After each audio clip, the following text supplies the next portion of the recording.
نام احمد یہ وہ نام ہے جو اگر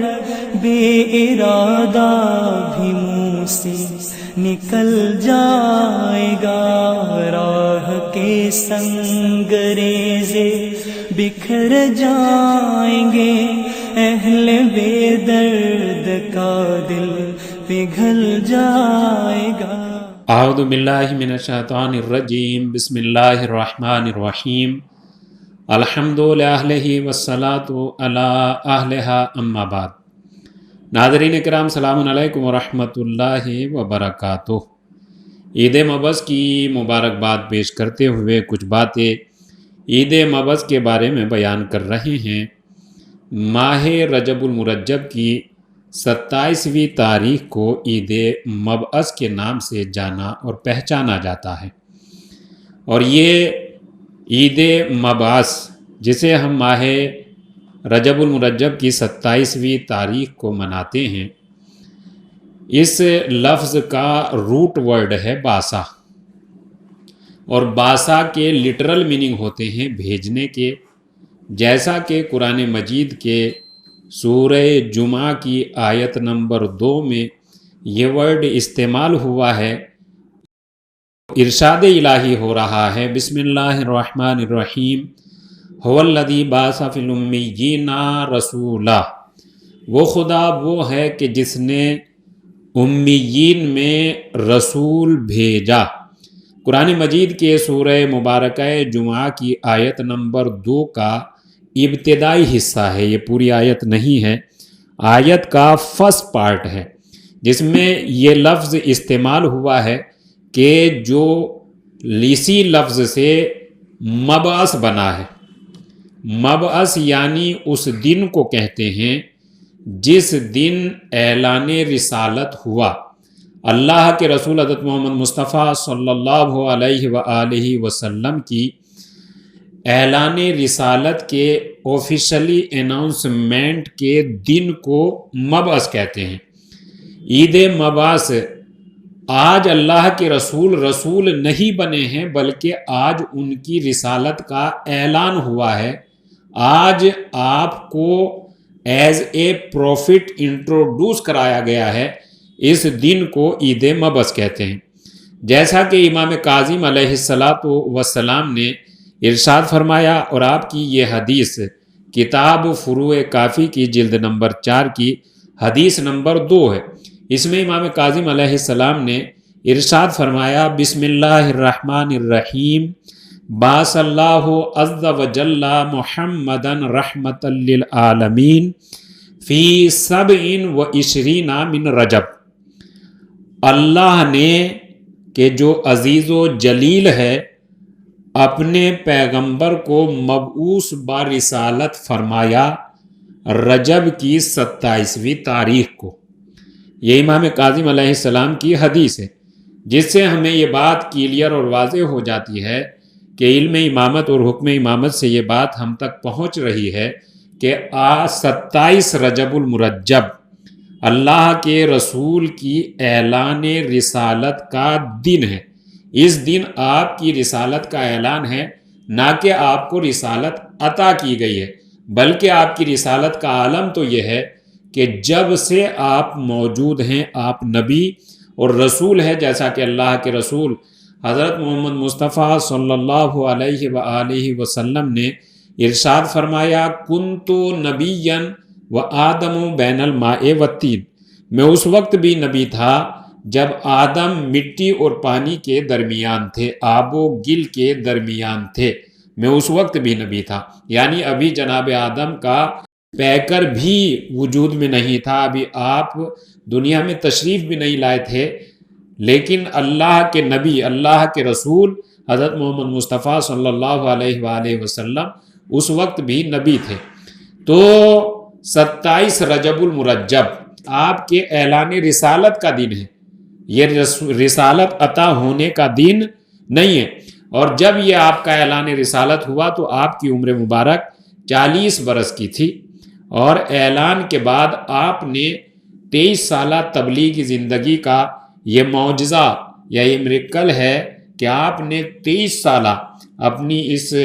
زندگی میں وہ کارنامہ کر کے دیا کہ وہ کارنامہ کر دکھایا کہ آپ نے لا الہ الا اللہ اور محمد الرسول اللہ کی آواز عالم تک پہنچا دی، یعنی پوری دنیا میں یہ آواز گونج گئی۔ یہ داستان کچھ اس طرح سے بیان کی جاتی ہے کہ اللہ کے رسول حضرت محمد مصطفیٰ صلی اللہ علیہ وآلہ وسلم غار حرا میں موجود تھے، کہ جہاں آپ کے دانی سائیڈ یعنی دائیں جانب رائٹ سائیڈ مولا کائنات حضرت علی علیہ السلام موجود تھے، اور اللہ کے رسول کی بائیں جانب یعنی لیفٹ سائیڈ جناب جعفر موجود تھے، اور آپ کے سامنے جناب حمزہ موجود تھے، اور ادھر سے حکم خدا کو لے کر جناب جبرائیل امین جو سید الملائکہ ہیں، اور ان کے ساتھ جناب میکائیل اور ان کے ساتھ جناب اسرافیل، 3 اللہ کے ملائکہ آسمان کی بلندیوں سے نازل ہوئے اور بارگاہ رسالت میں تشریف لائے، اور جیسے ہی بارگاہ رسالت میں تشریف لائے تو اللہ کے رسول نے ان کی آمد کو، ان کے آنے کو محسوس فرمایا، اور جب یہ آگے بڑھے تو جناب اسرافیل نے جناب جبرائیل سے معلوم کیا کہ ہم کن کے لیے پیغام الہی لے کر آئے ہیں، وحی الہی ہمیں کن کے حوالے کرنی ہے۔ تو جناب جبرائیل علیہ السلام نے ارشاد فرمایا اور جناب اسرافیل کو بتایا کہ ہم حضرت محمد مصطفیٰ صلی اللہ علیہ وآلہ وسلم کے لیے پیغام الہی اور وحی پروردگار لے کر آئے ہیں، کہ جو سید الانبیاء اور خاتم النبیین ہے اور سب سے افضل اور اشرف ہیں۔ اور پھر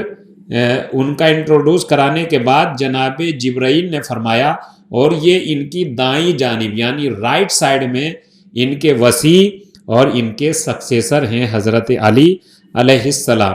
اس کے بعد جناب جبرائیل نے اللہ کے رسول کی خدمت میں قرآن مجید کے سورہ علق کی ابتدائی 5 آیات کی وحی فرمائی، کہ جن 5 آیتوں میں سب سے پہلی آیت یہ ہے، بسم اللہ الرحمن الرحیم، اقرا بسم ربک الذی خلق، پڑھیے اپنے اس پالنے والے کے نام سے جس نے کائنات کو خلق فرمایا ہے۔ تو سب سے پہلی قرآنی وحی کا پیغام ہے پڑھنا۔ پڑھنا اور پڑھانا عزت انسانی ہے، پڑھنا عزت مسلمین ہے، پڑھنا قرآن والوں کی علامت ہے، یعنی جن کے دامن میں قرآن مجید ہے انہیں پڑھنے سے الگ نہیں ہونا چاہیے۔ پڑھائی کی، علم کی، دین اسلام میں قرآن مجید میں بڑی اہمیت ہے۔ قرآن مجید کی سب سے پہلی وحی پڑھنے کا حکم دیتی ہے مسلمان کو، اور قرآن مجید کو ماننے والوں کو پڑھنے سے الگ نہیں ہونا چاہیے۔ پڑھائی ہی، علم ہی عزت انسانی ہے، علم ہی عزت مسلمان ہے، لہذا پڑھنے کا حکم ہوا۔ اور یہ حکم پروردگار عالم کی وحی اللہ کے رسول کے حوالے کر کے جبرائیل امین اور 3 ملائکہ آسمان کی بلندی کی طرف واپس ہو گئے، اور تھوڑی ہی دیر کے بعد جناب جبرائیل اور جناب میکائیل 70 ہزار ملائکہ کے ساتھ دوبارہ واپس آئے، اور واپس آنے کے بعد بارگاہ رسالت میں مبارکباد پیش کی، اور مبارکباد پیش کرنے کے بعد بارگاہ رسالت میں مبارکباد پیش کی، اور مبارکباد پیش کرنے کے بعد ملائکہ نے اس طرح سے سلام کیا، السلام علیکہ یا نبی اللہ، السلام علیکہ یا رسول اللہ۔ جب اس طرح سے سلام اللہ کے رسول کی خدمت میں پیش کیا گیا تو اللہ کے رسول نے سلام کا جواب دیا، اور یہ تمام کے تمام ملائکہ مبارکباد پیش کرنے کے بعد آسمان کی بلندیوں کی طرف چلے گئے، اور اللہ کے رسول غار حرا سے اپنے بیت الشرف یعنی گھر کی طرف آئے، اور گھر کی طرف آنے کے بعد جب آپ گھر پہنچے تو اللہ کے رسول کا چہرہ رسالت نور رسالت سے چمک رہا تھا۔ جناب خدیجۃ الکبریٰ کی خدمت میں یہ خوشخبری اللہ کے رسول نے ارشاد فرمائی کہ کہو لا الہ الا اللہ محمد الرسول اللہ۔ جیسے ہی جناب خدیجۃ الکبریٰ نے یہ آواز رسالت اور یہ پیغام کامیابی اللہ کے رسول کی زبان سے سنا تو جناب خدیجۃ الکبریٰ نے اس بات کا اقرار کیا، پہلے یہ کلمہ اپنی زبان پر جاری کیا، اور جاری کرنے کے بعد کہا کہ میں تو پہلے سے ہی آپ کو ایک عظیم انسان اور بہت ہی صاحب کمال انسان جانتی اور مانتی ہوں۔ یہ اس طرح سے پوری عید مبعث کی داستان ہے۔ تو عید مبعث اور یہ تمام باتیں سننے کے بعد ہمیں اس سے جو پیغامات ملتے ہیں وہ پیغامات پیغام علم ہے اور پڑھائی کے پیغامات ہیں۔ لہذا ان تمام باتوں پر غور کرتے ہوئے ہمیں پڑھائی کے میدان میں بہت زیادہ کام کرنا چاہیے۔ پڑھائی ہی کے ذریعے سے انسان کی ویلیو بڑھتی ہے، علم ہی کے ذریعے سے انسان کے اندر بیداری پیدا ہوتی ہے، علم ہی کے ذریعے سے ہم دوسری نعمات الہی کی قدر و قیمت کو سمجھ سکتے ہیں۔ اگر علم ہی نہیں ہوگا تو ہم نہ اپنی ویلیو کو سمجھ پائیں گے اور نہ دوسری نعمات الہی کی اہمیت کو سمجھ پائیں گے۔ لہٰذا اس عید مبعث کے دن ہمیں یہ مضبوط ارادہ کر لینا چاہیے کہ چونکہ قرآن مجید کی پہلی وحی اول کا پیغام یہی ہے کہ اس میں پڑھنے کی دعوت دی گئی ہے، لہذا ہمیں علم کے میدان میں